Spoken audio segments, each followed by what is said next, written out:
लोग धम्म विजयदशमी के अवसर पर हम लोग यहाँ एकत्रित हुए हैं तथा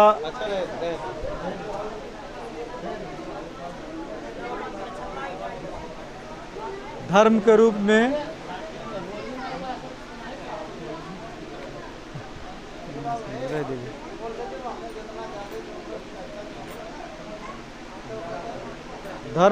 में हम लोग जो है यहाँ इस अशोक धम्म विजयदशमी को मना रहे हैं तथा हमारा अशोक धम्म विजयदशमी मनाने का लक्ष्य यह रहना चाहिए कि सम्राट अशोक ने जिस तरह इस धर्म को ग्रहण करके पूरे दुनिया में जो है अपना प्रकाश फैलाया तथा धर्म का स्तंभ काफ़ी नीचे तक गाड़ दिए, उनके कारण ही आज जो है जहाँ भी खुदाई होती है धर्म हमारा दिखाई देता है और आज तक चला आ रहा और आगे भविष्य में भी चलेगा। इस नाते हम लोग जो है उनके रास्ते पर चलते हुए ज़्यादा नहीं, कम से कम हमारी जो क्षमता हो अपने उस क्षमता के अनुसार धर्म का पालन करें, शील सदाचार का पालन करें तथा धर्म को बढ़ाने के लिए अपना सहयोग धर्म स्थल पर देते रहें और धार्मिक कार्यक्रम का आयोजन स्वयं अपने घर पे भी करें और जहाँ होता वहाँ पर जाएं। और जब हम शील सदाचार का पालन करेंगे, धर्म का पालन करेंगे तो हमारा अनुसरण करके हमारे बगल के लोग, हमारे नात रिश्तेदार, जो भी चिर परिचित लोग जो हैं, हित मित्र जो हैं, वो उस अनुसार जो है आपका अनुसरण करके वो भी धर्म के रास्ते पर आएंगे। इस नाते इस धर्म अशोक धम्म विजयदशमी मनाने का उद्देश्य यही होना चाहिए कि हम धर्म के अनुसार जिस तरह वो अपने क्षमता के अनुसार एक राजा महाराजा थे, ख्याति फैलाए दुनिया में, हम उस तरह नहीं कर सकते हैं तो कम से कम अपने नात रिश्तेदार, अपने हित मित्र को ही बता सकते हैं या उनसे अनुनय विनय कर सकते हैं कि धर्म पर चले और हम स्वयं धर्म के रास्ते पर चलें तथा हमारे धर्म का विकास हो। इन्हीं बातों के साथ अपनी बात समाप्त करते हैं। नमो बुद्धाय, जय भीम। पूज्य बाबा साहब के चरणों में श्रद्धा का सुमन अर्पित करते हुए श्रद्धा का सुमन अर्पित करते हुए अशोक सम्राट जो इस देश में जिन्होंने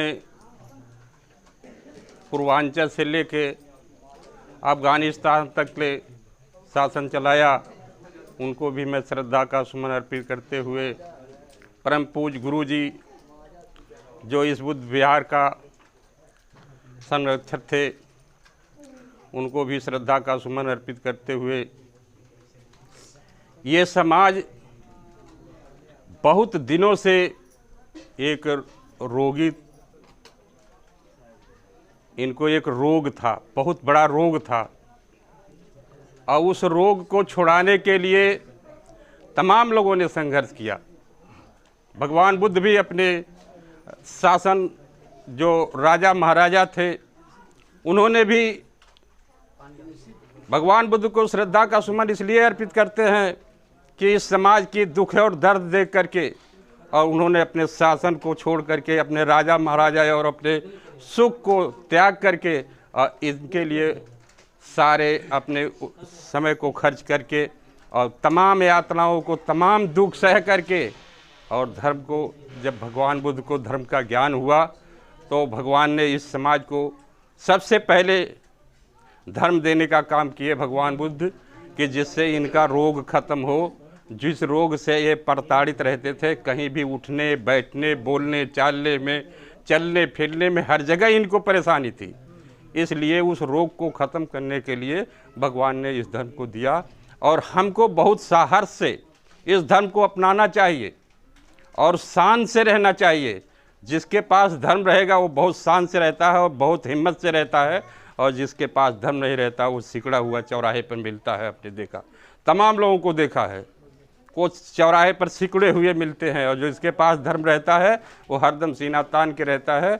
और अपने सीलों का पालन करना चाहिए। जब सील का पालन करता है आदमी तो बड़े हिम्मत के साथ वो रहता है, उसे डर उड़ नहीं रहती है।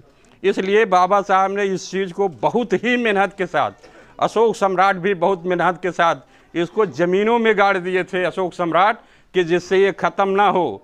आने वाले समय में वो लोग राजा महाराजा थे, भूत और भविष्य को भी जानते थे, ऐसा नहीं है कि नहीं जानते थे, भूत और भविष्य को भी जानते थे।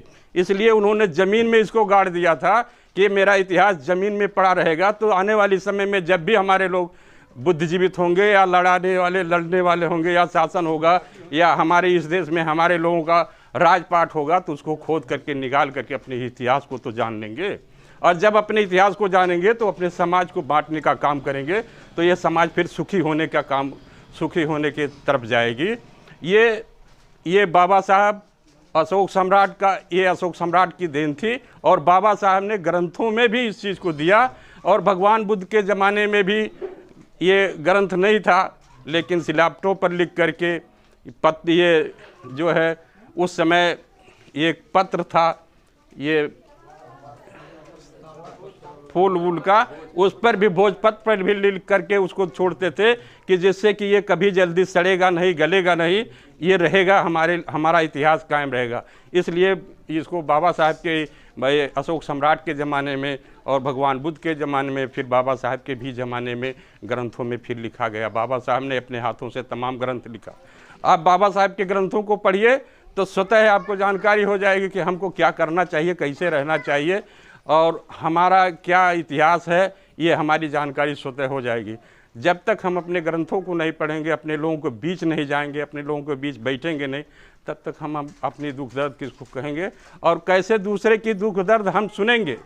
इसलिए हम लोगों को बाबा साहब ने, भगवान बुद्ध ने ये बताया। हमारे लोगों ने, तमाम लोगों ने भरमाया हमारे लोगों को, 84 भरना पड़ेगा, ये है वो है, यह इतनी बार जन्म होगा।